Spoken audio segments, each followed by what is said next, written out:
Lolly-ho and greetings, weary travelers. Today is the start of a new series talking about Final Fantasy XIV and World of Warcraft. The differences, the similarities, and just overall what it's like to play both of them.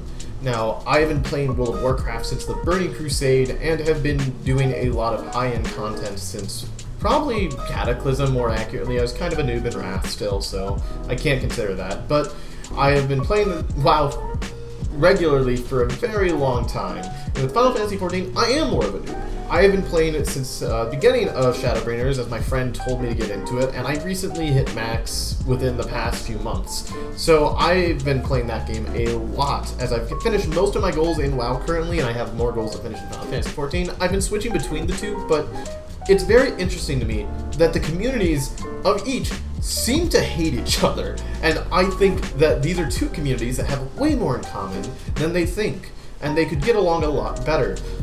I will one day probably go in a video over why I actually think these two communities don't like each other. It's pretty obvious if you really go through the communities and watch their reactions, but that isn't about that. And this isn't about to say one community, one game is better or worse than another. This is just talking about the differences between the two. And it's something that I really like talking about, and I really think is going to be a fun thing for people who, you know, maybe you play Final Fantasy XIV and you're like, maybe I want to see what WoW is. I'm in a content drought, I've done all my stuff, I've completed all my goals, I need something new. And maybe the same with WoW. Maybe you're like, man, this content drought before Shadowlands is really just hitting me. I need something to do right now. I want to try something new while I wait, or maybe during that time. You can have two MMOs and they can both be wonderful. And this is for those people, and maybe someone who doesn't play either and wants to play one of them. So this is for you. On top of that, this is actually the best year to begin playing either one, because Final Fantasy XIV just updated its beginner level story quest, which was kind of abysmal, to be honest. If you were starting out the game, it was pretty bad, especially like later on it got really bad. It was still a good thing, but like, and WoW is actually revamping its entire leveling process with Shadowbringers or Shadowlands, Shadows. So it's a really good time to get in. So this series is just for anyone who's curious about either MMO. So let's get into it. We're starting today with the races. Now, in Final Fantasy XIV and WoW, there's actually a big difference depending on what race you choose. So you might think, oh, isn't this just a thing where, like, I make my character the most attractive I can, I give her the biggest butt, I do whatever, and then I'm in the game? And if this is Final Fantasy XIV, that's actually 100% true. In Final Fantasy XIV, your character doesn't matter what you play, that character can do everything in the game. There's no nothing, there's no extra buffs or whistles or anything to playing a human versus a cat person versus a big giant wolf monster or something. They're lions, sorry, not wolves. But in WoW, that's the exact opposite.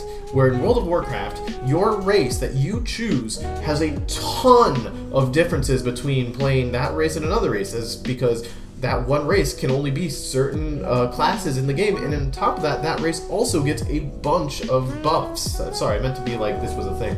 So it gets a bunch of different racial passives and abilities. We're not going to go into the racial passives and abilities because this video would be like 30 minutes long with that. I did record it with that, and it was like 30 minutes long, and I was like, oh my god, I can't do that.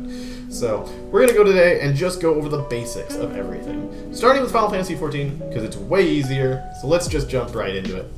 First up, we have the Hior, which are our basic human race. Before I go any further though, see that little buff up there? I think I'm pointing at the right place. I'll make it so I am. See those little numbers, those basic stats? Those are useless. They are so abysmally useless in the grand scheme of things that you don't have to worry about them. You don't have to care.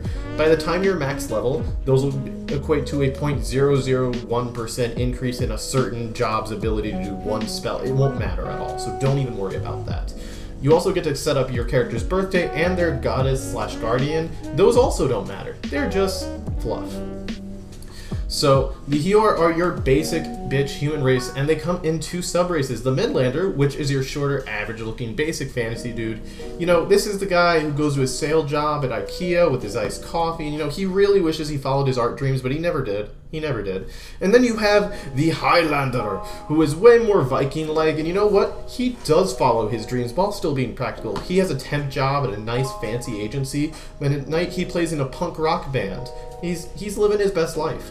Now we have the Elysian, which are, you guessed it, the Elf Boys. They come in 2 sub-races, the Wildwood being way more your Legolas-style pretty boys, and these guys are straight up, you know, they have a daddy who you're gonna hear from if you cross them. They're wearing those pink cargo shorts. You know what I'm talking about. And then we have the Duskwhite, which are the bad boy types. They'll pull up on their motorcycle and tell you to hop on, all while being emotionally distant because they have a tragic past that you can fix. Now we are our potato race of the game, the Lalafell, and WoW players, don't laugh. We have gnomes. We don't get to say nothing. With Lalafell, there are plainsfolk who are token ADD short folks. They talk at inhuman speeds, usually about the fandom that you didn't ask about, all while being hit by every mechanic because their brains are fried from fandom theories and their legs are too short to run out of them. Then the Dunes folk are very different. They're still super into fandoms, however, they don't bother you with it, and they can dodge mechanics. Their perfect day is reading their favorite book again under a tree until the sun turns into moon. Now we finally have the biggest reason Final Fantasy is called a weeb game. Our cat people, the Mikote. A Seeker of the Sun is a cat person who specializes in chasing laser pointers, asking for belly rubs in the sun, and making direct eye contact with you when they poop. A Keeper of the Moon, on the other hand, is great at meowing very loudly at night when their owner is trying to sleep, sleeping all day in a closet or under a bed, and crying when they are shown any form of love, but also crying when they aren't shown love. Next up, we have the Rogadine, which are beefy boys of Final Fantasy. Now, you can choose to be sea wolves, which are basically like fishmen, without gills. Not that we need them, but that's a spoiler. Sea wolves all dream of being pirates. And not just any pirates, they dream of being One Piece pirates. And they know every word to Bink Sake in English and Japanese. Hellsguard are the mountain version of your beefy boys, who you will see slaving all day over a hot forge, but also having a soft side, coming home, making cupcakes, because real men are in touch with their emotions. Now, this is a race I think you would really like if you loved American Dragon Jake Long as a kid. The Arura come in 2 sub-races. The Rain, who are hippie dragons who like to spend their days meditating, weaving baskets under shady trees, and reading socialist books to their kids, while tucking them in with a kiss. Then we have the Shayla, who are the redneck wild child of Dragon People Society. They give their kids shotguns for their 10th birthday while teaching them not to trust the government or those damn hippie rain dragons. Now we are at our first true furry race, the Hrothgar, which, for all the weeb names Final Fantasy XIV is called, is actually losing in the true furry agenda. And when I say true furry race, I mean the cat people are not a true furry race because they have cat ears and a tail. They're still human. They're not human. They still have, like, skin normal. These guys are full furries. And wow, you're going to lose hard in this race. Now, the Hrothgar have 2 sub-races. First, the Hellions, which are grade A super simps. These dudes are all tier 3 subbed to their queens on OnlyFans. They are truly a lost cause. However, the other sub-race is called the Lost, which are Hrothgar who have left the simp lifestyle and are out on their own, living their best lives. Since stopping their simping ways, they have actually found that they can afford things they missed, like movies. They can order out food every now and then. Some of them are even able to put a down payment on a house with all the money they've saved from not simping. Finally, we have my girls, the Final Fantasy XII Viera. The Viera are the bunny girl of this game and can come again in 2 sub-races. The Rava are your regular hippie forest girls. They hug trees and smell flowers and are natural all the time. They're the first to arrive at a protest and the last to leave. The Vina, on the other hand, are also force hippie girls, but they're doing it for the clout. They post a picture of themselves hugging a tree on Instagram, and then they go to a protest, but only for like 5 minutes to take a picture of them holding a pickaxe and being like, putting on Twitter and being like, stop the abuse, and then going home to their bougie lifestyle and drinking Starbucks. So, that is all the Final Fantasy XII 14 races, and they're very simple to go over because it's just the race, and that's it. In World of Warcraft, races get a lot more complicated, but we're not going to go into the extra bits of complications such as passives, but just so you know, if you are going to pick a World of Warcraft race, they all have passives, and you need to read them before because they actually matter. Also, not all WoW races can be all classes, which classes equals jobs for you Final Fantasy folks. So let's get into it. But one last thing to mention before we go deep into the World of Warcraft's races, all 23 of them. There's two categories for races: Alliance and Horde. Now, these two are always at war, so if you want to play one, and you want to play one with a friend, you have to be on the same side. So if you are an Alliance gnome, you cannot play with a Horde undead. This just cannot happen in the current way the game is. I think there's certain ways around it, but it's like super niche, and it's like, just play Horde if you're going to play with your Horde friends, you know? That's it. So what are their bags? Baby. The Alliance are, if you're 5 years old, they look like the good guys. They're your classical like Lord of the Rings Fellowship style crew. And, you know, they are kind of, like, not always the good guys, but that's just life. They definitely did orc internment camps, so, you know, to each their own. And if you're 5 years old, the Horde looks like the bad guys. And yeah, they have had a lot of corrupt leaders in the past few years. However, for the most part, they are a group of people of different races that have been victimized who've come together to protect one another as a clan, as a horde. So, without further ado, let's get into it. The Alliance humans, which are, you know, our basic, boring race, but they also have the most white people dance moves alive, so that's kind of fun. Next, then we have our drunk cousin, the dwarves. If they aren't thinking about drinking, it's because they're already drunk and they have lost that cognitive function. Then we have the night elves, which are our which used to be the hippie tree girls of World of Warcraft, but are now the 14-year-old girls wearing jet black eyeshadow and calling their mom by their first name. Leave me alone, Susan! Next, we have WoW's most puntable races, the Gnomes. Gnomes are pretty much if you took every tech-crazy anime character and put them in a garden gnome's body. Also, 90% of the female gnome player base has the exact same hair. I don't know why, but they do. And now, we have our sexy goat characters, the Draenei. The men have adult content anime beards, and the women are considered the most attractive WoW race by a majority of the player base, including the King of the Humans. No, not that King of the Humans. Now remember when I said Final Fantasy XIV had one true furry race? Well, WoW has a lot more, and this is the beginning. First are the Worgen, which, if they had come out when the game was released, would have been considered badass werewolves, but are considered part of the furry agenda in the post-Twilight movie era. And we now have another furry race, the Pandaren. Now, the Pandaren were actually always a part of World of Warcraft's lore, dating back to Warcraft 3. However, the race got released right as Kung Fu Panda was very popular, so that's all they're really ever going to be known for. One last category to mention. I know I've mentioned a lot of extra things for a while. There's a whole segment of races called Allied races. Allied races can only be unlocked once you have a max level character, after you've done a rep grind and a quest chain. So there's a very lore heavy unlocks part to getting them.